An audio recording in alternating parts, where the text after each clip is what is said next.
यह वर्ष अपने आप में बड़ा ऐतिहासिक और प्रेरणास्पद है। यह वर्ष है जब हम पंडित दीनदयाल उपाध्याय जी के एकात्म मानव दर्शन की 60वीं वर्षगांठ मना रहे हैं। इसी वर्ष भारतीय संविधान के 75 वर्ष भी पूरे हो रहे हैं। डॉक्टर श्यामा प्रसाद मुखर्जी जी के जन्म के 125 वर्ष पूरे हो रहे हैं। तो बाबा साहब अंबेडकर के 135 वर्ष पूरे हो रहे हैं। अटल बिहारी वाजपेयी और जननायक कर्पूरी ठाकुर जी के भी जन्म के 100 साल पूरे हो रहे हैं। ये सभी महापुरुष लोकतंत्र के ध्वजवाहक थे। लेकिन इस वर्ष का एक और पक्ष है, आपातकाल। उसका भी 50 साल हम मना रहे हैं, जो इन सभी मूल्यों के ठीक विपरीत था। वह समय जब अभिव्यक्ति की स्वतंत्रता कुचली गई, विचारों का दमन हुआ, न्याय मौन हुआ और संविधान पर ताले जड़ दिए गए। इसलिए यह वर्ष केवल उत्सव का नहीं है, आत्मचिंतन और लोकतंत्र की पुनः पुष्टि का भी वर्ष है। जब हमें यह स्मरण करना है कि लोकतंत्र केवल व्यवस्थाओं से नहीं चलता, संपूर्ण क्रांति के आंदोलन ने यही स्थापित किया है। आप लोकतंत्र से नहीं लड़ सकते, क्योंकि लोकतंत्र भारत का लोक मंत्र है। आप प्रकृति से नहीं लड़ सकते, क्योंकि लोकतंत्र के इस लोकमंत्र की प्रकृति है। आप चिति से नहीं लड़ सकते, क्योंकि लोकतंत्र इस प्रकृति की चिति है। आप प्रकाश से नहीं लड़ सकते, क्योंकि लोकतंत्र इस चिति का प्रकाश है। और आप जीवन से भी नहीं लड़ सकते, क्योंकि लोकतंत्र भारत का जीवन है। और आपातकाल, जो कि लोकतंत्र का आघात काल है, इस बात का प्रमाण है कि त्याग और अनुशासन को अगर जीवन का आधार बनाया जाए तो अधिनायकवाद चाहे जितना भी शक्तिशाली क्यों न हो, अंततः जन चेतना के सामने टिक नहीं सकता। आपातकाल का यह स्मरण आयोजन उन सभी लोकतंत्र के रक्षकों के धन्यवाद का है, जो आपातकाल के समय में और आज के समय में हमारे देश के लोकतंत्र को मजबूत करने के लिए निरंतर प्रयासरत है। आपातकाल के अंधेरे दौर में कुछ मिसालें ऐसी भी थी जिन्होंने अपने प्रकाश को बुझने नहीं दिया। ऐसे हमारे सभी लोकतंत्र सेनानियों का मैं कोटि कोटि नमन और अभिनंदन करता हूं। हम आपके इस योगदान को सादर प्रणाम करते हैं।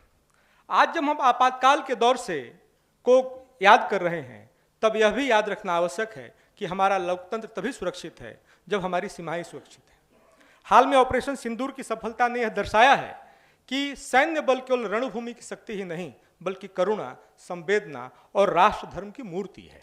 ऐसे सैन्य बलों के सभी अधिकारीगण, पूर्ण अधिकारीगण और इस कार्यक्रम में गरिमा में उपस्थिति हेतु भी हम उनका बहुत बहुत धन्यवाद और अभिनंदन करते हैं।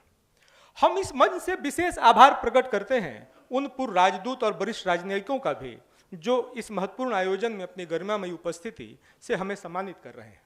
इस अवसर पर हम बीजेपी के सभी वरिष्ठ पदाधिकारियों, राष्ट्रीय प्रादेशिक नेतृत्व एवं विभिन्न संगठनात्मक इकाइयों में पधारे सभी आदरणीय महानुभावों का हृदय से धन्यवाद करते हैं। आप सभी ऐसे समय पर हमारे बीच उपस्थित हैं जब हम लोकतंत्र की रक्षा के लिए लड़े गए संघर्षों को याद कर रहे हैं। और यह कोई संयोग नहीं है कि बीजेपी का जन्म ही इन्हीं मूल्यों की पुनर्स्थापना के लिए हुआ था, जिनका आपातकाल में गला घोटा गया था। सहकारिता जगत से आए हुए सभी महानुभावों का भी मैं हृदय से अभिनंदन करता हूँ। जब देश आपातकाल के संकट से गुजर रहा था, तब विश्वविद्यालय और शिक्षण संस्थान वैचारिक संघर्ष का केंद्र बने।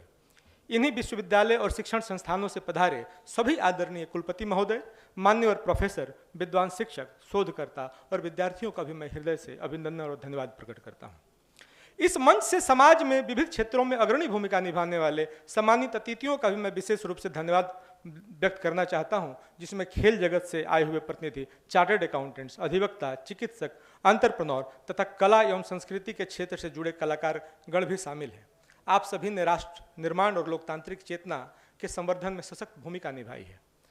इस कार्यक्रम के संचालन को सुगम बनाने हेतु शांति सेवा न्यास को अपना ध्येय मानने वाले दिल्ली पुलिस, CISF, CRPF के जवानों को भी मैं धन्यवाद देता हूं और PPRC, BJYM समेत समस्त जो ऑर्गेनाइजिंग टीम है उसका भी धन्यवाद प्रकट करता हूं।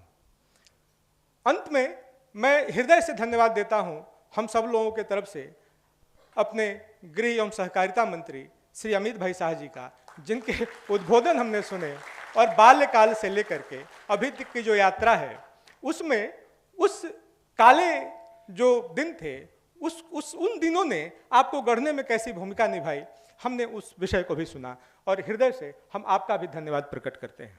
एक बार फिर से पुनः सभी का बहुत बहुत धन्यवाद।